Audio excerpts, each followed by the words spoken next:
Good morning. God, that's a good start. Good morning, everyone. How are you doing? What a shitty weekend that was, eh? Nothing to do with this business, nothing to do with me personally, but obviously the absolute horrific events in Bondi Beach. Thoughts and prayers with everyone in Australia, basically. Imagine going to kill somebody just because their imaginary friend was different to your imaginary friend. And then I just picked up the news literally about 5 minutes ago that the movie actor and movie director Rob Reiner um, has been killed along with his wife, and it sounds rather like his son's done it, which is doubly bad. Director of two of my favourite films of all time, Princess Bride, which sounds a lot like a girly movie, but it's as good a movie as you'll ever see, and literally one of my two or three all-time top movies, Stand by Me, based on the body by Stephen King. What a crappy weekend! And also it came up on my Facebook this morning that today would have been Paul Brown's birthday, and as you know, we sent Paul to his final resting place a couple of weeks ago. So yeah, what a well, what a shit day, eh? I'll do my best to cheer things up, I promise. But just yeah, like you say, what is the world coming to? And I mean, Australia just doesn't seem like the sort of place that has that kind of shit. Really doesn't. Dan saying, "Good morning, team." Yeah, good morning to you, Dan. Good morning to Mark Whiting. I will press your respective buttons. There we are. There's one. Just wait for that to roll through, and I'll do the other one. There we are. That's everybody present and correct. So yes, we're on the countdown now. We're doing a Monday show today. We're doing a Monday show next week, which will be a quiz, by the way. And I've already started piecing together the questions. And what I'm planning to do is to split it into categories, part of which will be questions about the show. Another part will be questions about the people that are regulars on the show. I've been watching, and then we'll obviously do stuff about the industry and various machines and manufacturers and all that kind of thing. So we'll be doing that. So that will be our final show of 2026. But we've got a full package of shows this week, all of which will be the usual fare of diggers and me doing my nut about something or other. So yeah, stick around for that. You've got 5 shows this week, including this one, and then one more next week, and then that is it for 2025. And we will come back in 2026, refreshed and renewed. Got a question for you before we go any further. If you're part of our WhatsApp group, you may have noticed that I sent out just a very quick note, basically, to say that there was a deal on a JCB hoodie sweatshirt over on Amazon. It's very simple. I've got a red like hoodie jacket that I got from JCB. Oh, probably 5 or 6 years ago, maybe even more than that. Lovely and warm, really, really good quality. Love it. It's, I don't know, 60, 70, maybe 80 quid's worth. The sweatshirt version of it is cheaper. I think that usually goes for about 40 quid, but it's up for sale at the moment for, I think it was 17 quid or something like that. Can't actually remember. But it did set me thinking. I wonder, and I'm not planning to do it every single day, but I did wonder if there's a bit of scope for to bring you some offers on the sort of stuff that you might normally use. You know, if there's a special on, I don't know, a particular brand of site boots or I don't know, you get the idea. The sort of thing that you might actually find handy. Would that be of interest? Love to hear from you in the chat because we could do that very easily. Always looking for new bits and pieces to add to the show, and we will be trying the quiz format. This is going to be a show that is going to be almost entirely quiz because it is the end of the year and everything else. But I do wonder about actually doing either a daily single question or possibly a weekly quiz, maybe on a Friday, perhaps. I'm going to say a very quick good morning to Frank over at Dark On Demos, just joined us from Australia. Frank, mixed message for you today, my friend. I know you had your big Christmas bash on, was it Saturday this week? And I hope that went well for you. But obviously, you know, given all that happened at Bondi over the weekend, It sounds trite to say it, but thoughts and prayers with all your Australian brothers and sisters over there. What a terrible, terrible way to lead into Christmas. So, Frank, good morning to you. Either way. Dan is up for the shopping idea. We'll see what we can do on that. And he's also saying good morning to Jim and to Gary as well. As I say, we've got loads to get through, as we always have. So now that Mark Whiting is in the house, we can begin. I'm going to roll the intro, post the question. No, I'm not going to post the question today because we don't do that anymore. But I'm going to roll the intro and I'm going to get this show underway.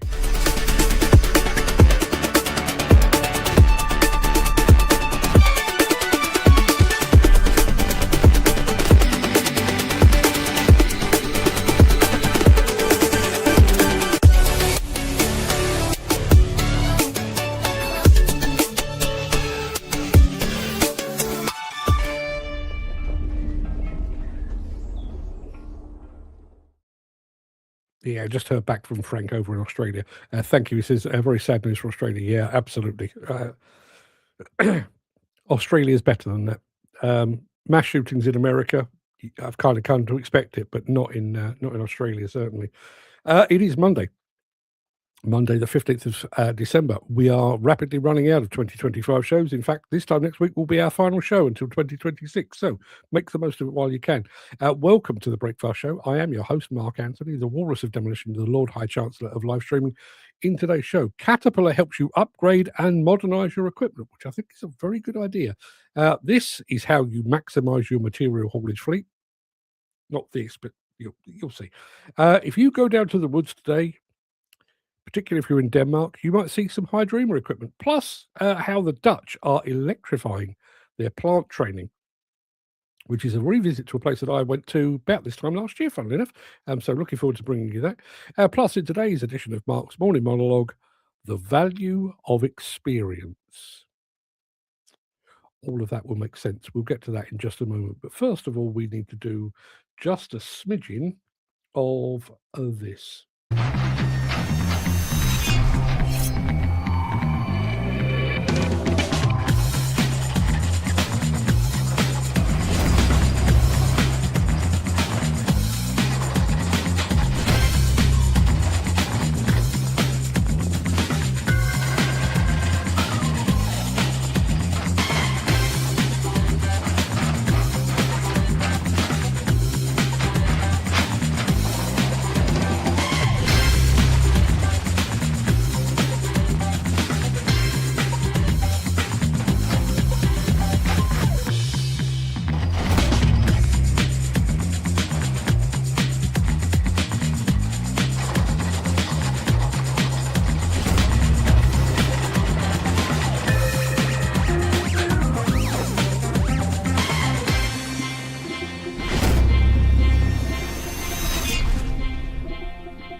Just heard back from Frank at Diacon Demo again. On another note, the Demolition Awards here in Australia, no chockies, but we came runners up in a couple of categories.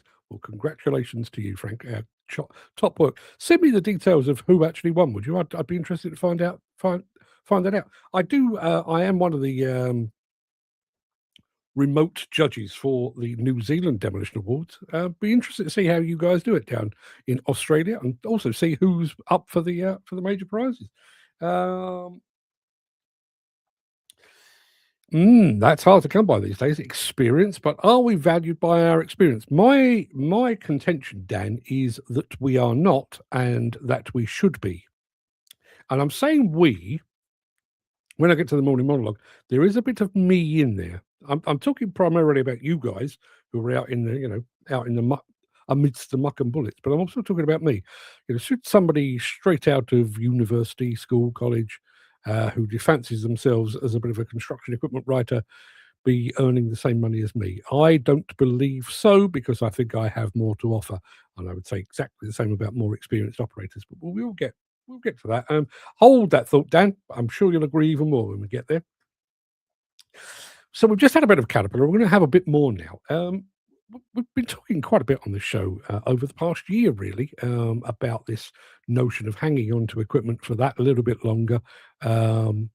whereas you may have chopped it in at four years, you chop it in at 5, maybe 6, maybe go for a rebuild, maybe go for a complete refit. But along the way, you might want to stop off and upgrade and improve. Caterpillar makes that possible, like this.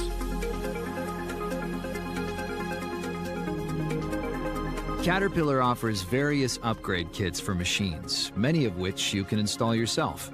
These kits are a simple, cost-effective way to increase safety, improve performance, and modernize older equipment. Let's look at a few next-level upgrade kits available for paving, demolition, recycling, and land management applications. Engine turbine pre-cleaner kits come with everything you need to spin out debris before it hits your main air filter. That means fewer filter changes, better airflow, and longer engine life.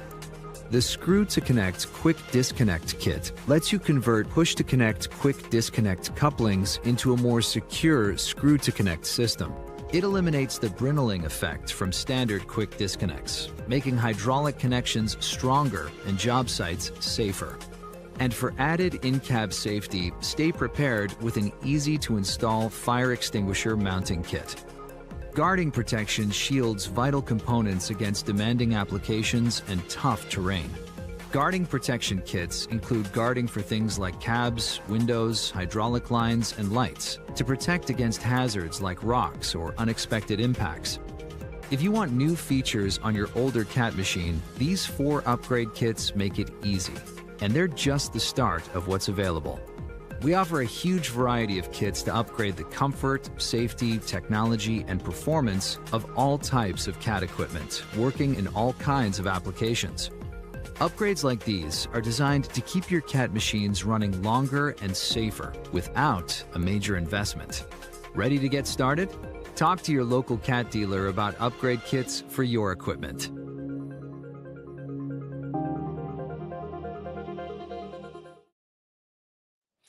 I found that really interesting. This notion of hanging onto your machines and keeping them running longer, but bringing them up to current standards. I think that's a fantastic idea. Particularly, I'm thinking here primarily of Jim, because I know Jim is very much hands-on. Be able to upgrade your Caterpillar machine yourself without having to send it to the dealer at considerable cost, probably. Actually, be able to upgrade parts of your system or parts of your machine on your own. I think that's a fantastic idea. I'm sure it's something they've done for years, but it feels like it ties in with the current trend of hanging on to machines that little bit longer and getting maybe a bit more out of them. Andrew Forshaw has just joined us over on Instagram. Morning, Andrew. Haven't seen you in many a long year. Hope you're keeping well, my friend. Loads more to get through. The next one I think you're going to enjoy. I'll tell you about it in just a second. If you are enjoying this episode, please consider supporting the show. You can leave us a tip at buymeacoffee.com/demolition news. So that idea of adding greedy boards to your ADT or to your rigid truck to get more in. There is an alternative, and it's very, very good. It's called the pay hauler, which has been around for bloody years, but just found this video of it, and I think it's well worth it. So sit back and enjoy 5 minutes of how you really move muck.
pretty good, right?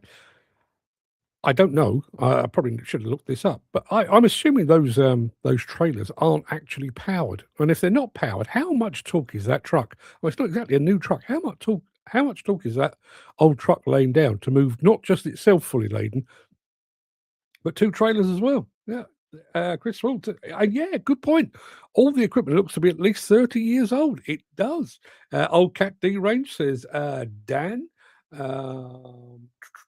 Let me go back a bit because I know these came through in a certain order. Yeah, Chris said, Clark, load and shovel. Is that not an old Terex dozer cleaning up? It most certainly was. Hard to tell on the phone, but you're absolutely right. It most certainly was. I wonder what horsepower is in those trucks. I don't know. I bet there's some watching mirrors in turning circle with that. Yeah, turn it around about 40 square miles, I think. People enjoying the tune.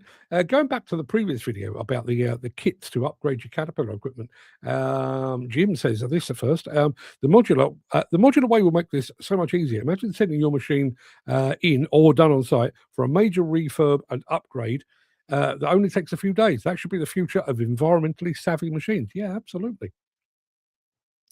Imagine that. You get to the point where you think, actually, this machine is feeling a little bit tired. How can we upgrade it? Like, the turbo or whatever it might be. Oh, we'll just get the kit, get it delivered, pop one out, pop one in, bosh, job done. I'm saying this like I know what I'm talking about. I really don't. I'm sure there's quite a bit of complexity to that. But, when you think about, for one thing, the experience of those that are actually out in the field doing these things or at the dealer, but also with the advent of things like instructional videos, AI, and that kind of thing. I want to install this new turbo system on my existing truck. Oh, that's how you do it. Okay, pop that bolt out, bosh, done. Fantastic stuff. Andy Darvell has just arrived. He says, morning. Sorry I'm late. Been building a stand and the counterweights for the rig on the second and last run of sheet piles. Should be done by Thursday. Perfect timing. Does that mean you get to stand down on Thursday for Christmas? Yeah, so long as you're being paid, I hope that's the case. If you're not being paid, maybe that's not such a great thing. Did I miss any?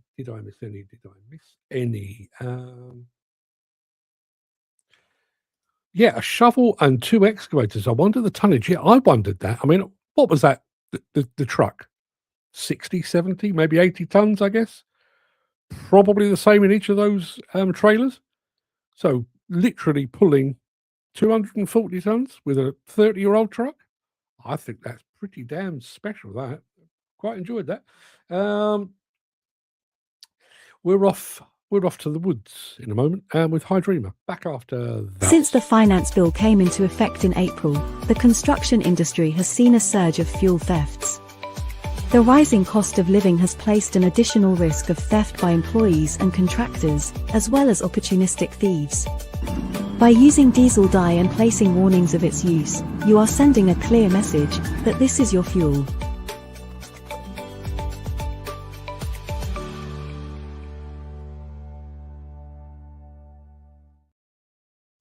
Yeah, as I said at the top of the show, if you go down to the woods today, probably won't see any bears, but if you're in Denmark, you might see a bit of Hydrema kit.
Very smart indeed. We'll be back after her.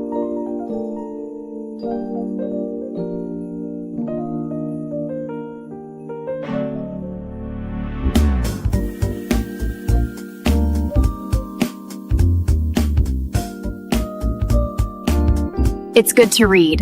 Head over to the Demolition News bookstore. Maybe I'll see you there. Thank you, madam. Very kind of you. We've got one final film for you, and I'd like to cast your mind back. This time last year, you might recall, it was literally this time last year. It came up on my memories on Facebook. This time last year, I was in the Netherlands with the fine folks at Z-Quip. We were looking at interchangeable batteries on electric machines, and the location for it was at kind of the Dutch equivalent of the CITB facility in Bircham Newton. It's called SOMA, S-O-M-A. And they are really pushing on. The first time I went there, which was about 2 years ago, excuse me, they had a mini exhibition going on for electric and hydrogen fueled equipment, which was fantastic. Last year, I went there and they were, pushing on with the whole electric thing, but they're still pushing on with the electric. And this time they're doing it like this.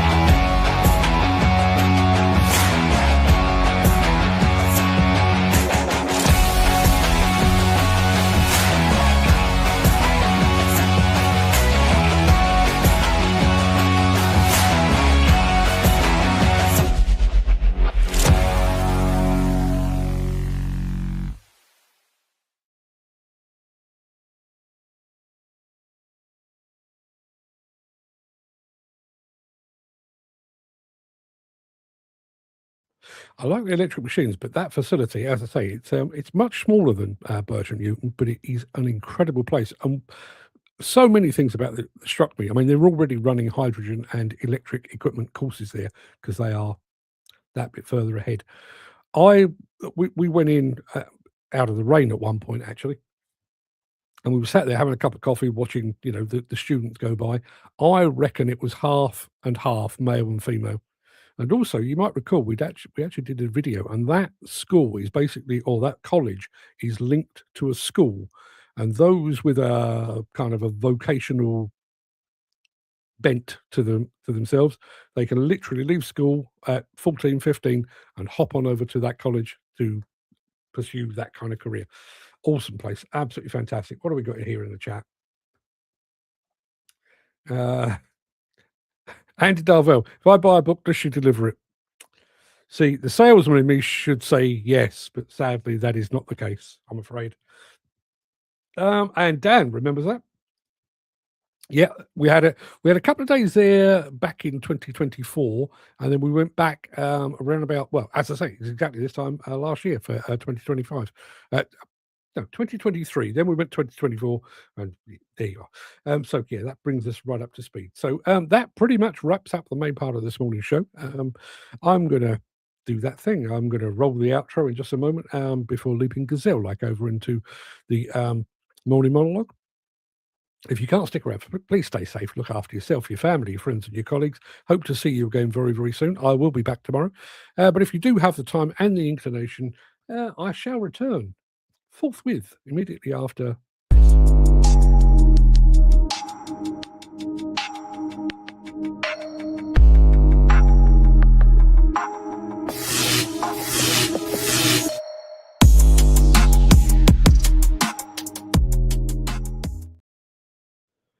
I'm sure we've all heard the story of the fitter who charges £100 for fixing an old diesel engine simply by hitting it once with a hammer.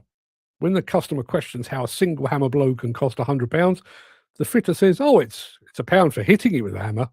It's £99 for knowing where to hit it." In just a year or two, I will have been writing about demolition and construction equipment for 40 years. In all that time, I've visited more sites and factories than I care to remember. I've had long, detailed conversations with experts in their field, and much of their expertise, I'd like to think, has seeped into my pores by osmosis. When I sit down to write an article, whether it takes me an hour, a day, or a week, it draws upon my near 40 years in this game and is imbued with the knowledge of countless others. But I'm a realist. I know my place in the world. I don't expect to be paid as handsomely as Stephen King or J.K. Rowling. They are undeniable masters of the storytelling craft, and they measure their readers in the hundreds of millions. That being said, I don't think it's unreasonable for me to charge more than a 19-year-old reporter who has just left university, never written a published word, and has never set foot on a site or walked the production line of a factory. All of which eventually brings us to the subject of competence cards, experience, and rates of pay. Because, you see, just as in the writing world, there are those who deserve to be rewarded more highly than others. It is possible that a 20-year-old might have part. I'll do that again because I want it to be right. It is possible that a 20-year-old might have passed the test to hold a dozer operator's card. It's equally possible that he might be a very good operator, an absolute natural behind the levers. He might even have a slight edge over older, more experienced operators when it comes to understanding the tech that's baked into modern machines. You can probably sense there's a but coming, and you're right. That 20-year-old might live, sleep, and dream dozers. He might have a simulator on his PC and consume endless YouTube videos of machines in action. But has he ever had to start a machine in the depths of winter when diesel turns cloudy and begins to clog the filters and fuel lines? Has he ever operated on side slopes that test the machine to its limits and reconfigure the alignment of the horizon? Has he ever pushed a scraper or towed a ripper? Has he ever operated in material so dry the blade disappears in a haze of dust, or so wet that the tracks swell to twice their size? In each instance, that is where experience counts, and that is where experience should be rewarded. To put it simply, if I'm going to write about a backhoe loader, I can consult the dark recesses of my brain to analyse the countless times I've written about them before. In my head, the story already has structure. I don't need to consult ChatGPT to find out what a backhoe loader actually is. And the same applies to an experienced dozer operator. Over the course of a career, they will have encountered countless machines, sites, applications, and materials. Their brain is a veritable how-to guide on dozer operation. Present them with a task, and chances are they've done something very similar before. Surely there should be value in that insight. But the industry's card schemes and employers apparently don't think so. They are clearly of the belief that a dozer operator is a dozer operator. But while a wet behind the ears journalist is still figuring out what a backhoe loader is, my first paragraph is already written. In fact, I have the start of my story all mapped out. I know where I'm going next, and I know where I want to end up. An experienced operator is the same. Their experience gives them an immediate head start. In an industry where time is money, that head start is invaluable. Individuals, I believe, should be paid based on their worth and the value they bring to the project, not a flat rate that classes everyone as equal. And to illustrate that, just hear me out. I called a podcast recently where former Manchester United players Gary Neville and Wayne Rooney discussed their respective wages while they were playing. Now, Gary Neville was an exceptional defender. He was club captain for a while, and he represented his country numerous times. But I think he'd be the first to admit that he wasn't a star who could change a game through pure talent. He was paid £1.4 million per year. Not bad, I think you'll agree, but £1.4 million per year. Wayne Rooney, meanwhile, was paid £10.7 million because the club recognised that games were won or lost on his prodigious talent. Both wore the same kit. Both shared a changing room. Both were footballers. Both had the same manager. But they were paid not according to their job description, but according to their on-field contribution. I've said it before, and I'll say it again. Not all writers and not all footballers are created equal, and neither are equipment operators. There you are. That's my my diatribe for the day. How is everyone doing? Let's go over to the chat, see what we've got here. Jim says, just as I've been shouting for, plenty of kids aren't academic and were better suited going into a practical college environment around 14. Yeah, well, as I say, I mean, I do think the Dutch are progressive in many ways. Their attitudes to recreational drug use, prostitution and stuff. Whether you agree with prostitution or not, but to actually control it and, make sure it is regulated and everything else, I don't think that's a bad idea at all.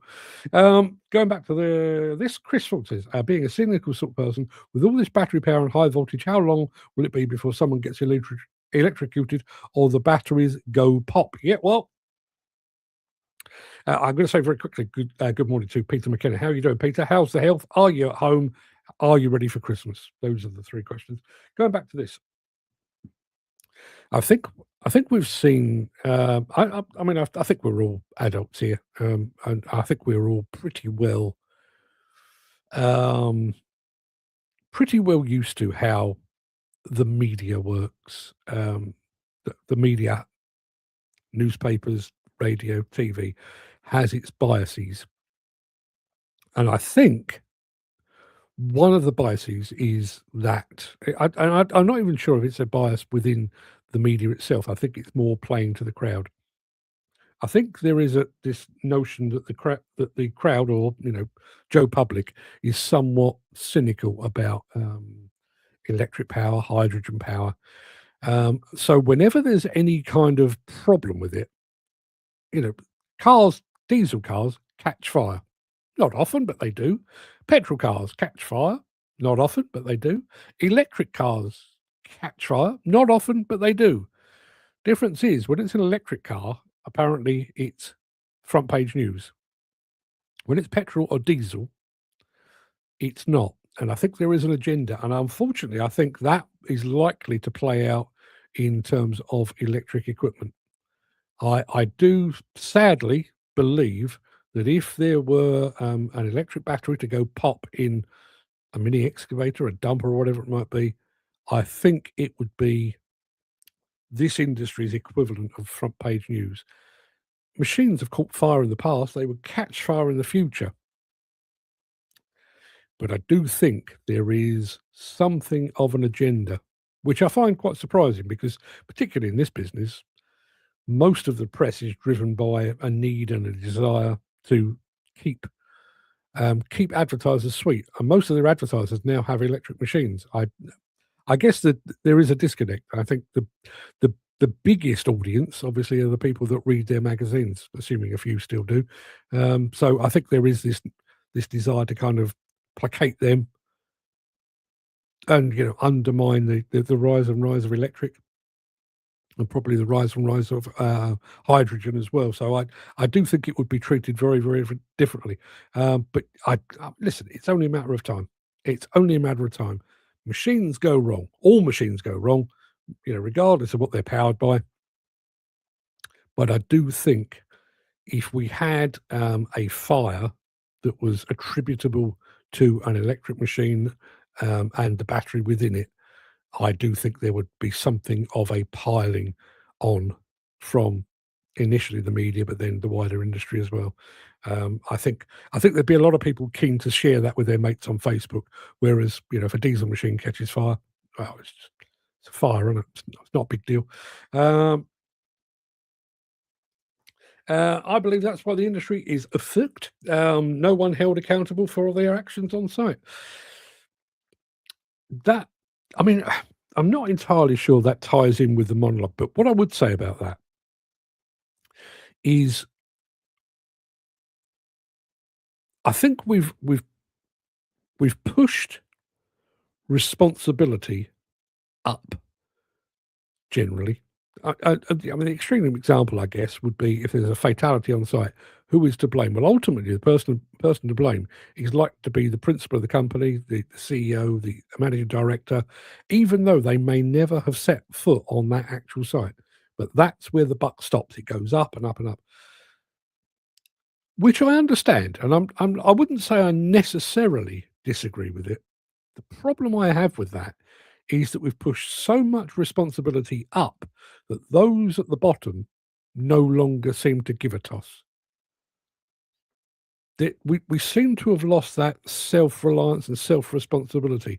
I am my brother's keeper. I've got to look after myself. The guy that's working this side of me, the guy that's working that side of me, the one in front and the one behind.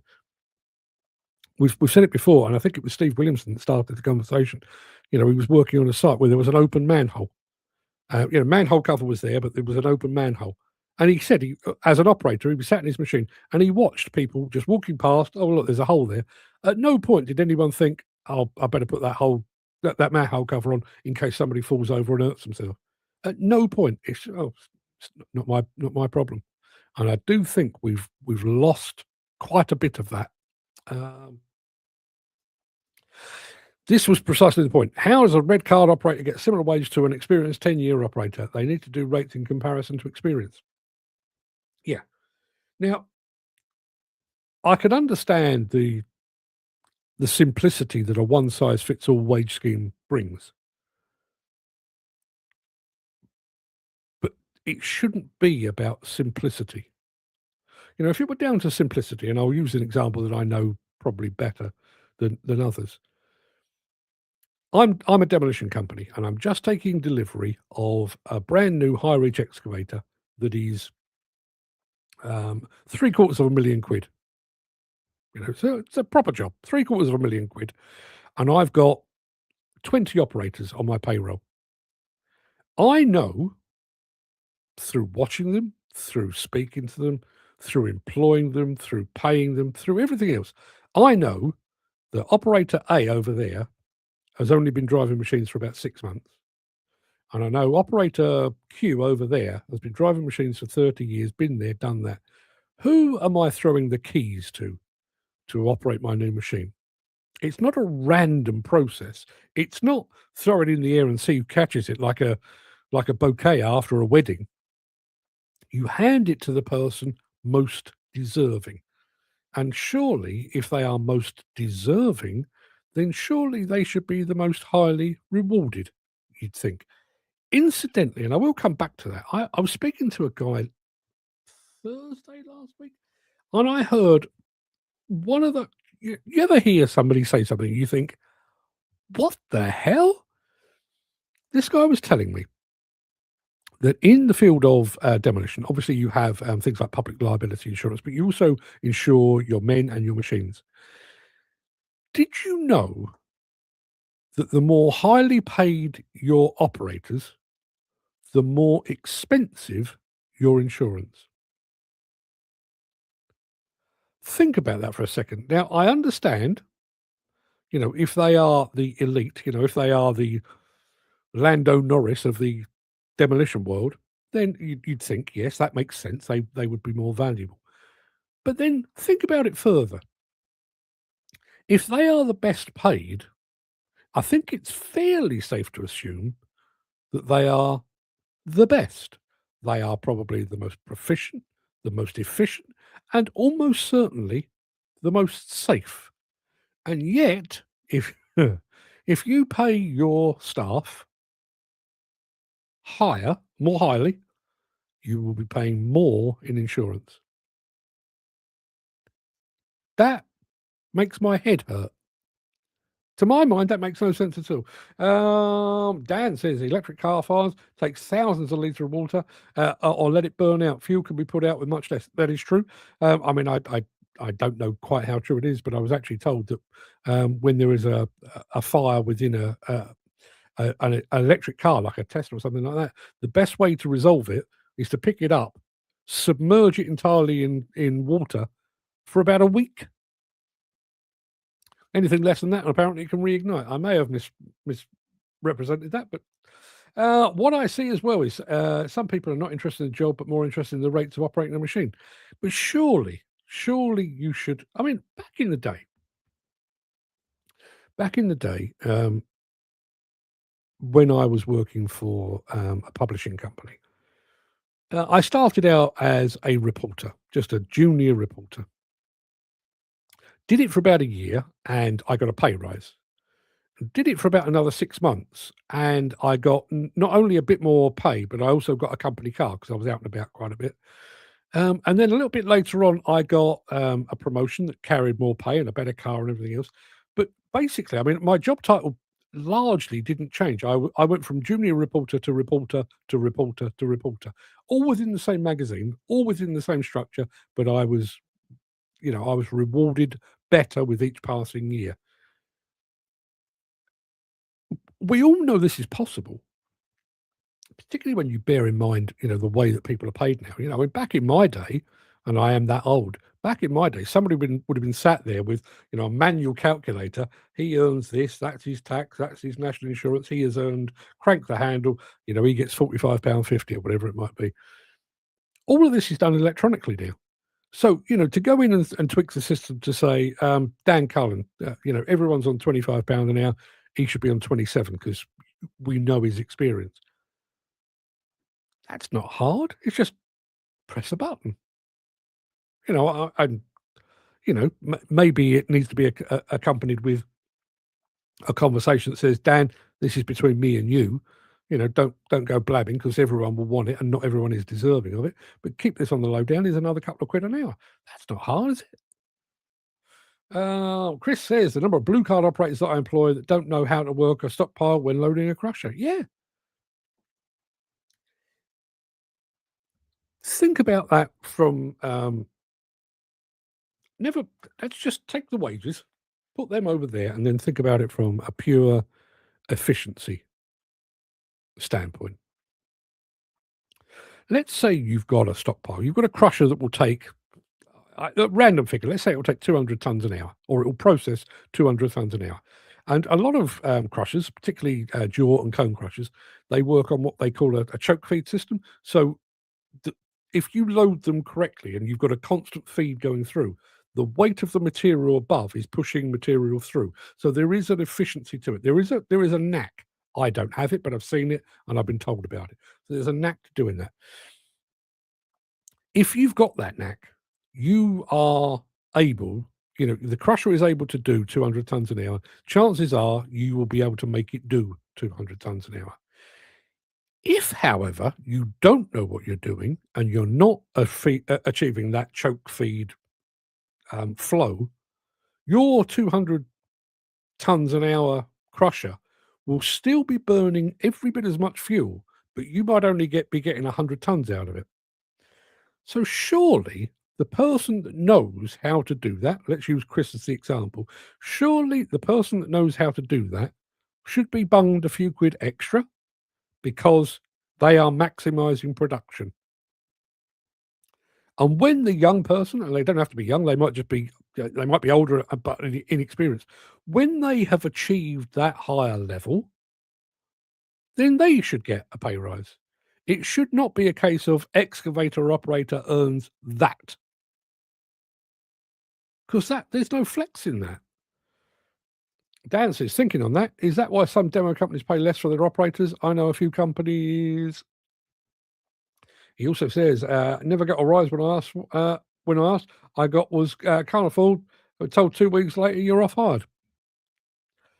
It's a hard one.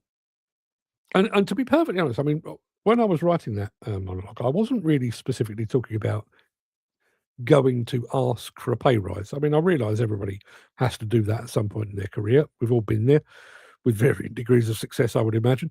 But what I was thinking of was more.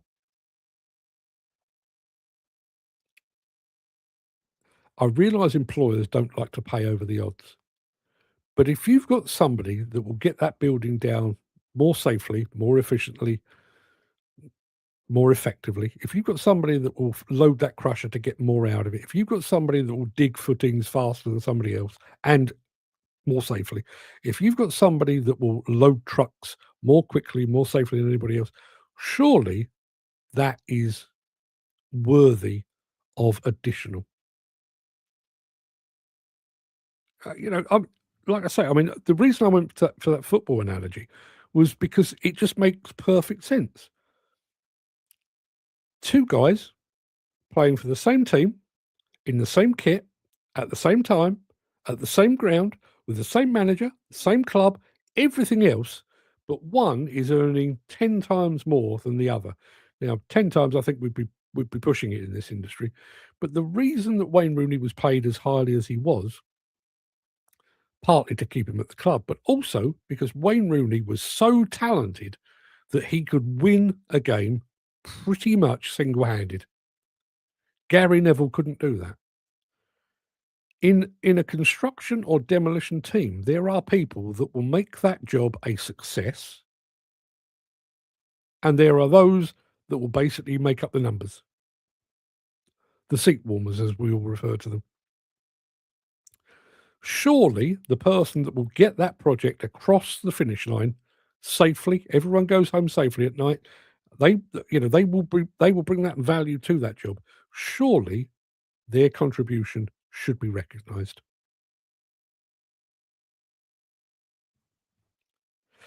Dan says, so true, Chris. I see it every day. Chris also says, that's half the problem in this industry. Everyone wants top dollar when in reality they're worth sweet FA. Don't get me wrong. There's some good men out there, but then there's men that can't. See, there is another positive, I think. If there were a structure within the industry, I mean, I'm just going to pluck figures out of the air here. Let's say that a bang average excavator operator for a 20-ton machine, let's just say £25 an hour. It makes the maths easy for me to do. That's, it's a bang average guy. He can load a truck. He's not the best. He can dig a bit, not the best. He can load a crusher, not the best. You get the idea. So there is your base point. Or maybe that's not even your base point. Maybe there is, a not an apprentice, but, a younger person starts at, let's say, £22 an hour. When they're up to pretty good, they're on the £25 an hour. But then there is another level. And surely if there was officially another level, like Dan, you come knocking on my door, I'd like a pay rise. I'm on £25 an hour. I'd like the 27. Yeah, but Dan, you've only been here a fortnight, and you did clout that dumper the other day, and I don't actually think you're worth £27 an hour. But go away, get your head down, iron out the rough patches, check the bugs out of the system, and come back in 6 months, and we'll have another look. And if you are now not that, but you're that, yeah, £27 an hour. So from an employer's point of view, you've added an incentive. I think you've also put in place a good bargaining chip. Just because he's on £27 an hour, he's on £27 an hour because he is elite. You're not yet elite, but make yourself elite, and we'll give you the £27 an hour. Does that not make perfect sense? Isn't that what bonuses are for? Pay everyone the same, then there's no arguments. Even that, maybe that is the way to do it. I mean, that does keep it clean, just in case you do have a slip of the tongue and mention the fact that you're on £5 an hour more than everybody else, which would cause uproar. Yeah, maybe that is the way. Maybe it is an under the counter bonus. I don't think people value years in the industry and conscientiousness nowadays. The card system helps this problem. If I was lucky enough to get my dream job in research and machine design, they'd... Not sure where that's going. Jim, if you'd like to finish that off. But yeah, I do think the card scheme has contributed to that. I have a piece of plastic that says I'm an excavator operator. I too have a piece of plastic that says I'm an excavator operator. I've been doing it for 25 years. You've been doing it for 3 weeks. Which of us is likely to be better? And not just better, but more valuable, safer, more productive, more efficient, more able to go with the flow, more creative, more equipped to to deal with problems that you will unquestionably encounter. Bonuses, lol, never got one, no matter how good I've been at work. Okay, well, let's kill that idea. Just seeing an old, scruffy, uneducated digger driver, not all the years I've dedicated the machines and the industry. Next year will be crunch time for businesses. Removing the employee grace period. Employees will have the same rights as someone that's been in the company 5 years. Funnily enough, I find myself, I'm just finishing that off. He says they're getting rid of 0 hours contracts. I find myself kind of balanced on the fence with that one. You know, I think in terms of employees' rights, you know, rights to holiday pay and PPE and sick pay and all that, I do think, you know, if you're an employee, you should get your employees' rights. But then more widely than that, should somebody, I think in terms of rights, somebody that's been there for a week should have the same rights as somebody that's been there for 5 years. But should they necessarily be remunerated the same? My guess is probably not. We are too focused on qualifications and not the actual person. Yeah. I mean, it's about 1,000 years since I last sat an educational exam. But back in my day, we had O-levels. And O-levels, you got an O-level. I mean, I got an O-level at school. I got an O-level in English and in English literature. I got an O-level grade A in English literature, and I got an O-level grade B+ in standard English. But those gradings went down to, I think it was D back in the day. I think it might go further now. So effectively, you know, if I got an A, I had not just passed, but I'd passed with flying colours. Somebody that had got a D had passed, but kind of by the skin of their teeth. Were we equal?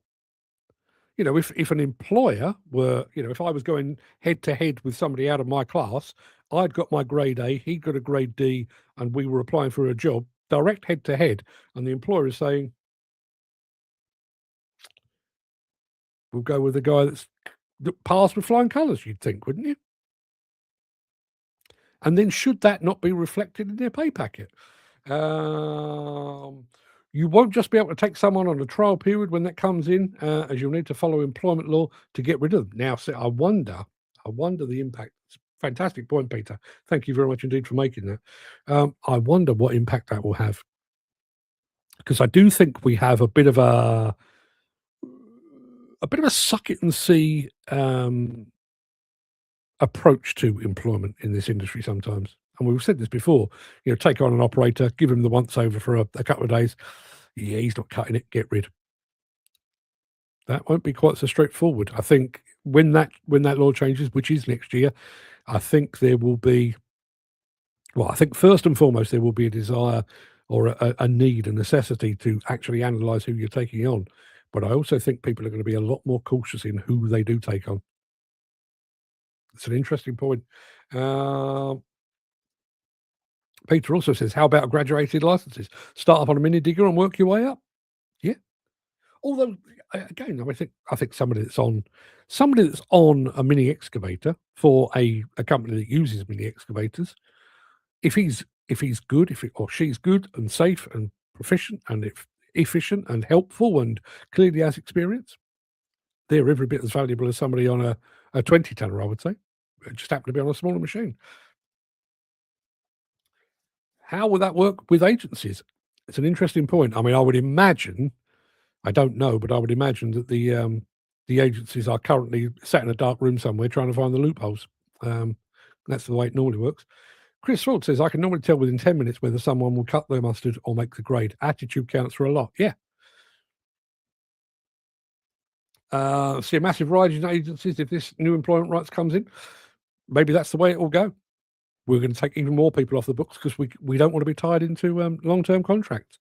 I do wonder about the balancing act there, because they are trying to get rid of 0 hour, and agencies, in a manner of speaking, are 0 hour, aren't they? I wonder what the cutoff point is between the two. Many people are now through agencies and are in a lot of jobs. Yeah. I mean, I don't know what percentage agency workers make up these days, but it seems to go up pretty much every year consistently, and will continue to do so, I think.